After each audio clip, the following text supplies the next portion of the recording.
তাকায় দেখেন চারপাশে সব মূর্তি পূজারী, সব মূর্তিকে চেষ্টা করে। তিনি তার আত্মীয় স্বজন সবাইকে ডাক দিয়ে বললেন, এগুলো কি করো তোমরা? হাতে বানাইছো, এগুলো তো খোদা না, এগুলোরও তো তোমরা বানাইছো, এগুলোর ইবাদত করো কেন? তো মূর্তি পূজারীরা তাকে জবাব দিল যে আমাদের পক্ষে কোনো দলিল নাই মূর্তি পূজার পক্ষে, তবে বাপ দাদা করতো আমরাও করি, বাপ দাদা করতো আমরাও করি। আমাদের দেশেও যে বাপ দাদার দোহাই দিয়া সেরেক হয় এটা জানেন? সংস্কৃতির নামে সেরেক হয়। কিসের নামে? এই যে আপনারা পয়লা বৈশাখ পালন করে না? চারুকলা থেকে ঝাড়ু মারারা পয়লা বৈশাখে মঙ্গল শোভাযাত্রা বের করে, এটা শিরকি কাজ কিনা? হুতুম পেঁচা থাকে। হুতুম পেঁচা হচ্ছে হিন্দু ধর্ম মতে লক্ষ্মীর বাহন। হিন্দুদের বিশ্বাস পয়লা বৈশাখে মা লক্ষ্মী সুখ শান্তি নিয়ে আসে। মুসলমান এই বিশ্বাস রাখতে পারে? বানর, হনুমান এগুলোর মূর্তি নিয়ে যুবক যুবতীরা বাসন্তী রঙের শাড়ি, গেরুয়া কালারের কুর্তা লাগায়, হাতে শাক, মাথায় তিলক, ঢোল ডক্কর পিটায় মঙ্গল শোভাযাত্রা বের করে। এটা হিন্দুয়ানি সংস্কৃতি। এটা করতেছে শিরকি কাজটা সংস্কৃতির দোহাই দিয়া।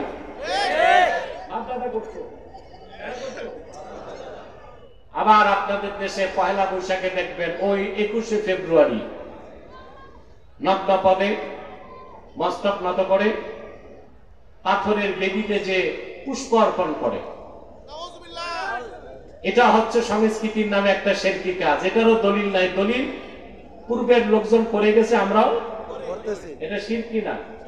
কথা বলেন, লজ্জা হয় বলতে? আমরা 21শে ফেব্রুয়ারি যারা শহীদ হয়েছে তাদের জন্য দোয়া করতে পারি, ঠিক কিনা? কিন্তু নগ্ন পদে ফুল দিয়া সাত সকালে শহীদ মিনারে যে মস্তক নত করে দাঁড়িয়ে থাকা সুস্পষ্টভাবে শিরকি কাজ। এটা মুসলমানের সংস্কৃতি হতে পারে না। এইভাবে আমরা বাংলাদেশে অনেক শিরকি কাজ করি বাপ দাদার দোহাই দিয়া, দোহাই দিয়ে। বাপ দাদার সেই কাজটা করা যাবে যেটা শরীয়তের মানদণ্ডে উত্তীর্ণ। বাপ দাদার দোহাই দিয়া ওই কাজ করা যাবে না যেটা শিরক এবং কুফরে ভরপুর। মনে থাকবে মুসলমান।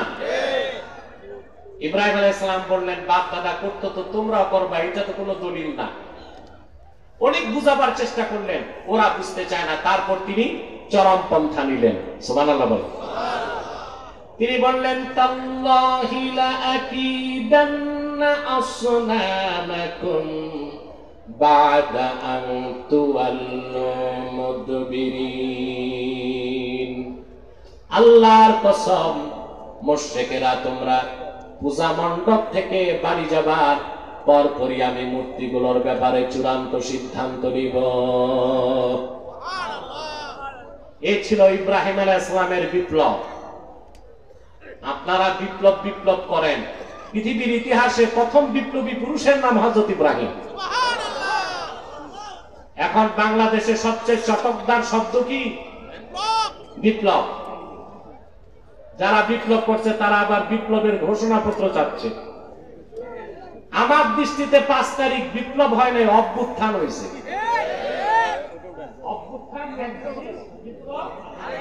আরেক জিনিস, বাঙালি কিন্তু অভ্যুত্থানও বুঝে না, বিপ্লবও বুঝে না। বিপ্লব হচ্ছে স্রোতের প্রতিকূলে সত্যের ঝান্ডা নিয়ে অবিচল দাঁড়ায় থাকার নাম বিপ্লব। এটা তো হয় নাই।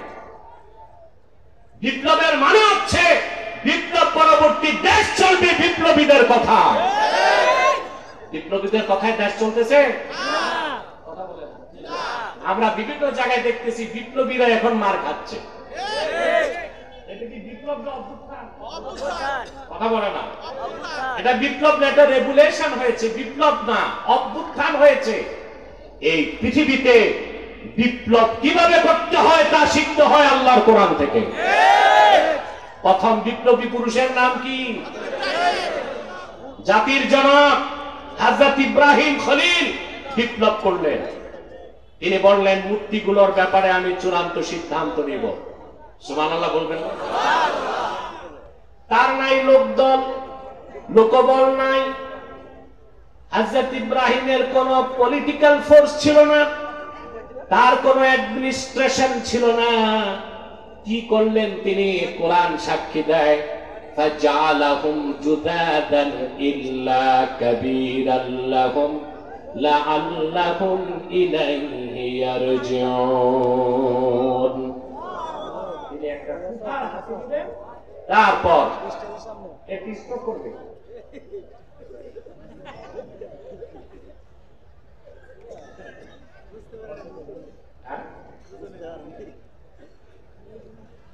মোবাইলে দাঁড়ায় থাকে। সম্মানিত শুধু কথা বুঝতেছে? আল্লাহ বলেন ইব্রাহিম আলাইহিস সালাম কুঠার একটা হাতে নিয়ে মূর্তিগুলো ভাঙা শুরু করলেন। ফাজআলাহুম জুজাদান, প্রত্যেকটা মূর্তিকে টুকরা টুকরা করে মাটির সাথে মিশাই দিলেন। আল্লাহু আকবার। আর বড় মূর্তিটার মাথায় কুঠারটা বেঁধে দিয়েছেন। কেন? লাআল্লাহুম ইলাইহি ইয়ারজিউন, মূর্তি পূজারীরা যেন তার কাছে যায়। ভাঙছে কি? সে তো বলতে পারবে না। তখন ইব্রাহিম আলাইহিস সালাম বলতে পারবেন, যে কথাই বলতে পারে না, নিজেদের রক্ষা করতে পারে না, এইগুলোর পূজা করা, সেজদা করা, ইবাদত করা মূর্খতা ছাড়া আর কিছু না। শুরু হয়ে গেল ইরাকের বাবেলে বিপ্লব। বিপ্লবের মহানায়ক হযরত ইব্রাহিম আল্লাহর উপর পূর্ণ ভরসা রেখে শিরকের অস্তিত্বের মধ্যে আঘাত করলেন। সত্যের প্রতিকূলে সত্যের ঝান্ডা নিয়ে দাঁড়ানোর নাম বিপ্লব।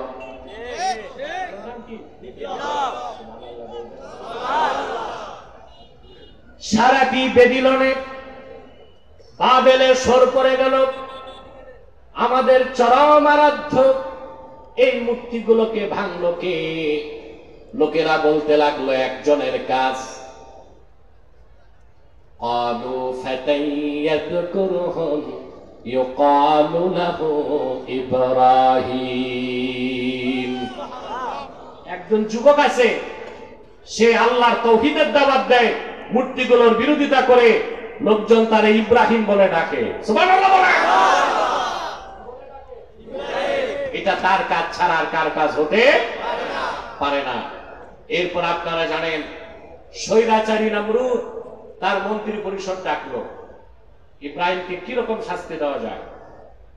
ওরা সব সিদ্ধান্ত নিল, একটাই শাস্তি, তাকে আগুনে জ্বালাও। নাউজুবিল্লাহ। বিশাল আগুনের কুণ্ডলী নির্মাণ করা হলো। বিপ্লব কাকে বলে আর বিপ্লবী কেমন হইতে হয় দেখেন। এখনকার বিপ্লবীরা তো পয়সা পাইলে ঘুরে যায়, স্বার্থ দেখলে নীতি আর ঠিক থাকে না। জীবন উৎসর্গের প্রশ্ন আসলে পালাবার জন্য গর্ত খুঁজে। ইব্রাহিম আলাইহিস সালাম দেশ ছাড়লেন না, উনি তো বিপ্লব করছেন। একটি প্রতিষ্ঠিত রাষ্ট্র শক্তির বিরুদ্ধে একজন মানুষ দাঁড়ায় গেছে আল্লাহর তাওহীদের ঝান্ডা নিয়ে। বিশ্বের ইতিহাসে এর চেয়ে বড় বিপ্লব আর কিছু না।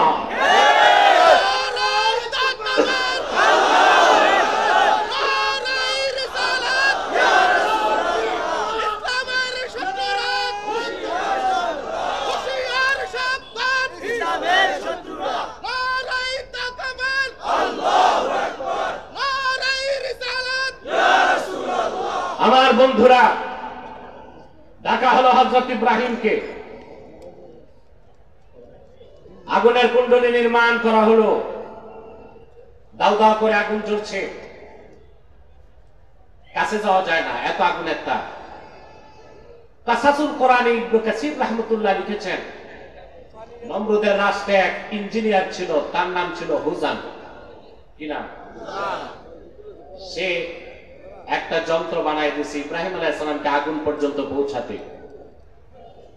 আমাদের দেশের বক্তারা বলে চরক গাছ। চরক গাছ কিছু না, ওইটার নাম হচ্ছে মিন জানিক। কি না? কাঠের কামান, যার বহু বচন মাজানিক। কাঠের কামান তৈরি করে দেওয়া হলো, হযরত ইব্রাহিমের হাত পা বেঁধে হাতলের মধ্যে বসায় দেওয়া হলো। দাও দাও করে আগুন জ্বলছে। কাঠের কামান ঘুরতে লাগলো। ঘূর্ণন যখন চরম পর্যায়ে পৌঁছে যাবে, রশি কাটলে ইব্রাহিম পয়গম্বর আগুনের কুণ্ডলিতে চলে যাবেন। কাঠের কামান ঘুরছে, ইব্রাহিম আলাইহিস সালাম তাকায় দেখেন সামনে আগুন জ্বলছে। আল্লাহর ফেরেশতা জিবরিল চলে আসলেন, এসে বললেন, ইব্রাহিম, আমি আল্লাহর মুকাররব ফেরেশতা, আমার নাম জিবরিল আমিন, আমার 600 পাখা আছে, একবার ঝাপটা দিলে নমরুদের আগুনের কুণ্ডলী মাটির সাথে মিশে যাবে। আলাকা হাজাতুন ইয়া ইব্রাহিম, ইব্রাহিম তোমার সাহায্যের দরকার আছে কিনা বলো।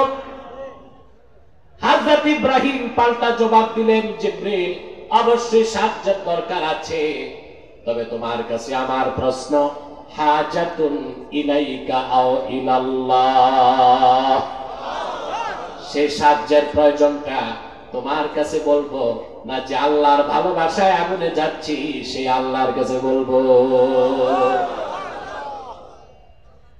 রশি কেটে দেওয়া হলো। হযরত ইব্রাহিম ছিটকে চলে গেলেন আগুনের কুণ্ডলিতে। বুখারী শরীফ সাক্ষ্য দেয়, আগুনের লেলিহান শিখা হযরত ইব্রাহিমের শরীরে লাগার আগে তিনি পড়তে লাগলেন, হাসবিয়াল্লাহু লা ইলাহা হাসবিয়াল্লাহু ওয়া নি'মাল ওয়াকিল, নি'মাল মাওলা ওয়া নি'মান নাসির। আব্দুল্লাহ ইবনে আব্বাস রাদিয়াল্লাহু তাআলা আনহুমা বর্ণনা করেছেন, আল্লাহর হাবিব ইরশাদ করেছেন, হাসবিয়াল্লাহু ওয়া নি'মাল ওয়াকিল ক্বালাহা ইব্রাহিম হিনা উলকিয়া ফিন্নার। হযরত ইব্রাহিমকে যখন আগুনের কুণ্ডলিতে নিক্ষেপ করা হয়েছে, ওই মুহূর্তে হযরত ইব্রাহিম পড়েছেন, হাসবিয়াল্লাহু ওয়া নি'মাল ওয়াকিল, আল্লাহ আমার জন্য যথেষ্ট, তিনি উত্তম অভিভাবক। বলেন সুবহানাল্লাহ। বুখারী শরীফের মধ্যে, মুসলিম শরীফের মধ্যে পুরা দোয়াটা এসেছে, হাসবিয়াল্লাহু লা ইলাহা ইল্লাহু আলাইহি তাওয়াক্কালতু ওয়া হুয়া রাব্বুল আরশিল আযীম। যত বড় বিপদ হোক, সকালে 7 বার, সন্ধ্যায় 7 বার পড়বে।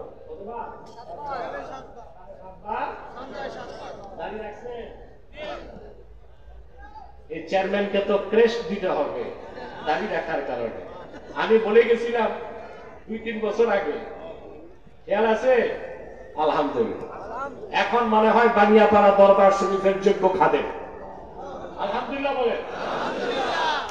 সম্মানিত সুধী, যে কথা বলছিলাম, বিপদ আপদ আসলে হাই হাই করবেন না আল্লাহকে ডাকবেন? কি ভাষায় ডাকবেন আল্লাহ শিখাই দিয়েছেন, হাসবিয়াল্লাহু লা ইলাহা ইল্লাহু আলাইহি তাওয়াক্কালতু ওয়া হুয়া রাব্বুল আরশিল আযীম। মনে থাকবে? কেমনে থাকবে? আপনারা বাঙালি তো 3 দিন আগেরটা ভুলে যান।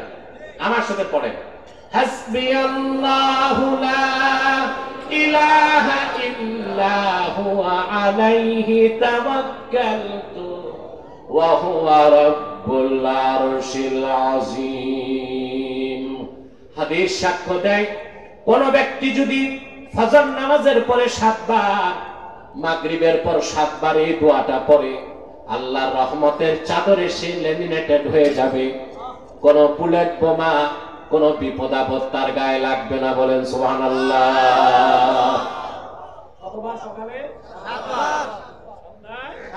7 বার। এটা মনে থাকবে? এই একটা সবক যাবে, বাড়ি যাবে। আল্লাহুম্মা আমিন বলেন। হযরত ইব্রাহিম চলে গেলেন আগুনে, সব অপেক্ষায় আছে তার কি অবস্থা হয়। কাসাসুল কোরআনে ইবনে কাসির রাহমাতুল্লাহ লিখেছেন, ইব্রাহিম আলাইহিস সালাম যাকে বাবা বলতেন তার নাম এসেছে আজার। আমি কথাটা এইভাবে কেন বলছি? ইব্রাহিম আলাইহিস সালাম যাকে বাবা বলতেন তার নাম কি এসেছে? আজার। এখানে ভিন্ন আলোচনা আছে, আজকে আর করতে পারবো না, এইজন্য এইভাবে বললাম, কখনো আবার করে দিব ইনশাআল্লাহ। আজার প্রাসাদের ছাদে দাঁড়ায় দেখতেছে ইব্রাহিম আলাইহিস সালামের কি হয়? ইবনে কাসির কাসাসুল কোরআনে নকল করেন, প্রাসাদের ছাদ থেকে আগুনের কুণ্ডলীর দিকে আজার তাকায় দেখে বিশাল আগুনের কুণ্ডলীর ভিতরে আল্লাহ রাব্বুল আলামিন ইব্রাহিমের জন্য সবুজ বাগান বানাই দিয়েছেন। তিনি সেখানে বেহেশতি হাসি হাসেন আর হাঁটতেছেন। অনিচ্ছায় আজরের মুখ থেকে বের হয়ে গেল, নি'মার রাব্বু রাব্বুকা ইয়া ইব্রাহিম। আসলে কতই না উত্তম রব ইব্রাহিম, তোমার যিনি রব আল্লাহ রাব্বুল আলামিন। আমরা তোমাকে আগুনে দিলাম আর তিনি তোমার জন্য সবুজ বাগান বানাই দিয়েছেন। বলেন সুবহানাল্লাহ। বেরিয়ে আসলেন ইব্রাহিম আলাইহিস সালাম। তাবারিখে তাবারির মতে 3 দিন পর, এক রাওয়ায়াতে 7 দিন পর, আর এক রাওয়ায়াতে 40 দিন পর। কিন্তু মুস্তানাদ সনদযুক্ত কওল হচ্ছে এটাই 3 দিন বা 7 দিন। তিনি বেরিয়ে আসলেন, তার একটা পশম আগুন ধরতে পারে নাই। নমরুদ দেখলো যে না, আগুনে যারা জ্বালাইতে পারে না, অত্যাচার করে তাকে ঠেকানো যাবে না। সুবহানাল্লাহ বলে। আপনারা হযরত ইব্রাহিম আলাইহিস সালামের, আল্লাহর হাবিব মুহাম্মদ সাল্লাল্লাহু আলাইহি সাল্লামের উম্মত, জাতির জনক কাকে মনে করে? ইব্রাহিম আলাইহিস সালামকে। ঠিক কিনা বলেন? আপনারা দেখেছেন বিগত 15 বছর স্বৈর শাসক এদেশের অসংখ্য আলেম ওলামাকে নির্যাতন করেছে। লোহার বুটের মতো তারা মজবুত ছিল, জীবন দিয়েছে, রক্ত দিয়েছে, জেল জুলুম হামলা মামলাকে মেনে নিয়েছে। আল্লাহর দ্বীন থেকে এক চুল পরিমাণ তাদের সরাতে পারে না।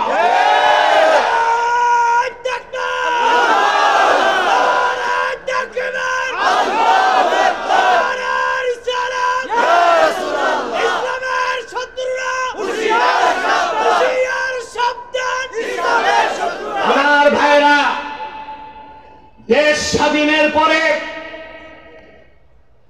বিগত